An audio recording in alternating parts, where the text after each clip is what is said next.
Hello everybody and welcome back. I have some strange accounts tonight from the Pembrokeshire area, close to Haverford West, along the Clay Lanes, and I was wondering if there was anybody in that area that would like to do a little bit of an area check for me, or is interested in doing some research, or could maybe have some paranormal connections and can check these out for me, because they are reported as paranormal and they very well could be paranormal. It was just a couple of the behaviours and the description that made me think that maybe this could be one of our Wildman accounts.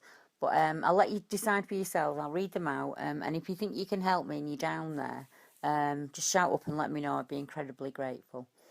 So the Clay Lane, Pembrokeshire.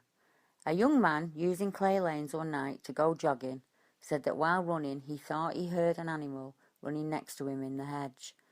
He said that such things did not normally concern him, but as he ran he realised that this animal was not only quite large due to the noise it was making, but also it was very near to him and deliberately keeping up pace with him.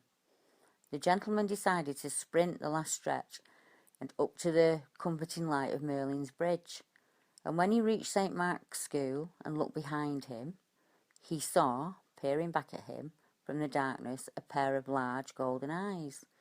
The eyes blinked and vanished. Was this just a curious, normal, everyday creature, or had the man's jogging in the night disturbed a very strange entity? Also, on the same road as the shadowing creature are a number of other accounts. Another witness had to say, "We have visited Pembrokeshire many times over the years, and it's one of our favourite destinations, and we have family in Saundersfoot whom we stay with quite often. I'm very familiar with the area, but I had not visited Hayford West Castle, so I took my wife and two daughters. It was about 8 p.m. at night, not all that late. It was on the road that we travelled up a steep hill and down onto a country lane. On our right was a field with what appeared to be a ruined church, which I now know to be Harrelson House. I was tempted to get out and grab a picture of the ruin when my wife shouted to slow down, and in the road was the figure of a person. I stopped, and my wife and two children watched a blurry figure walk from the middle of the road and disappear into a gap in the hedge. To our left, the figure was very tall and was definitely in front of us. There was no discernible features, just the blurry outline of a very tall figure, over 6 foot, maybe taller, and you could see the arms swinging as it walked. It was not dirt on the windscreen or shadows cast by trees or an ordinary person crossing the road. There was an actual shadowy, blurry object crossing the road in front of us. It was very unsettling, and my children, particularly the youngest, were very upset. I'm not one for the paranormal, but to see something like this in the daylight with my family has obviously opened my mind to such things, and I'm ashamed to admit that I did not get out of the car to see where it had gone. And the incident happened so quickly that I didn't even think to take a photograph. Now, a little further along Clay Lane is an account from the Paranormal Chronicles website, headed up by investigator Gavin Davis, and he's received 3 reports from motorists claiming to have seen a dark, tall, running ghost running across a well-used road, and it's the A4076, which is basically Clay Lanes. The road, which runs through Johnston, has been a hive of strange encounters that now says Clay Lane is one of the most haunted roads in Pembrokeshire. The first report of strange activity came from 2 ladies who were travelling towards Haverford West on February the 5th at approximately 7:30 p.m. The driver said they were heading towards Dredgeman's Hill when a dark shadow ran in front of the car. The lady described the figure as a shadowy human shape with long arms and legs, said Mr. Davis. She said that it was so sudden and she was so shocked that she slammed on the brakes thinking she was going to run over a person. But then she said the shadowy shape vanished. She believes that the figure had not made it to the other side of the road and was a blink and miss it experience.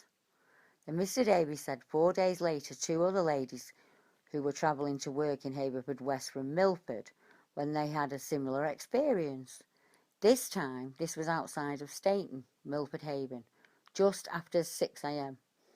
Both ladies wished to remain anonymous due to their profession, and they claim that after the traffic lights and past the well-known pub in the area, that they saw a tall, shadowy figure on the right-hand side of the road as you travel to Haverfordwest. They said it's not uncommon to see people on the side of the road, as there are many workers up at that time of the day, waiting for lifts, and they took no further notice other than how tall the figure was. As they continued their drive, they claimed the tall figure darted across the road at an astonishing speed and disappeared into the hedge. The driver slammed on her brakes, expecting to have hit somebody or something. The passenger left the car, and there was no evidence of an accident or a person or an animal on the road or near the car. They continued their journey, both confused and shaken up, and when they safely arrived at their workplace, they told a senior colleague of their experience. Their colleague casually told them that it was a common occurrence and a well-known paranormal hotspot, and others had seen the strange figure at that spot also. The ladies had informed us that since the event they have not witnessed any further activity, but are very mindful on their morning journey that there is something not quite right with that part of the road. And then, pardon me, another witness came forward to Mr. Davis, and he had to say, my colleague and I were working nights and driving from Milford to Haverfordwest. It was about 2 a.m. and we were just approaching Johnston.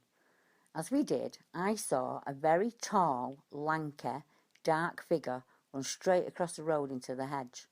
We stopped and got torches, etc., but there was nowhere it could have gone. It literally disappeared into the hedge. Some paramedics then saw us stopped.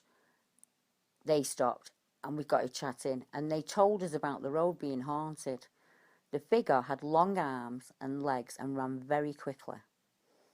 Although always reported as a ghost, this description interested me because in all of them they say he's very tall, he's long, he's got long arms and long legs, and he moved very quickly across the road. Now these undoubtedly could be paranormal accounts, but I would like to try and chat with the witnesses, and I would like to try and get somebody to have a look in the area, because there seems to be a corridor forming, and I've taken some pictures from the map and I've added it into the video. From about Stratford-on-Avon all the way down to Swansea, you have a line of sightings, and then nothing. It's just empty all the way across until we get to Pembroke. So I don't think anybody's working that area, not off the top of my head that I can think. And I don't think anybody's looking for reports in that area either. And that's why I did the video today, because if there's anybody out there that is in the paranormal realm who can tell me if they've heard anything about Clay Lanes and say, no, Deborah, that is definitely paranormal, and then I can take it off the map and I can worry about something else. But it is strange that we've got the whole of the Pembrokeshire coast there. And inland as well, in the national park, with nothing, no accounts, no sightings, and nobody working the area. So if you're out there and you want to give me a hand, that would be wonderful. But until next time, thank you very much. Goodbye.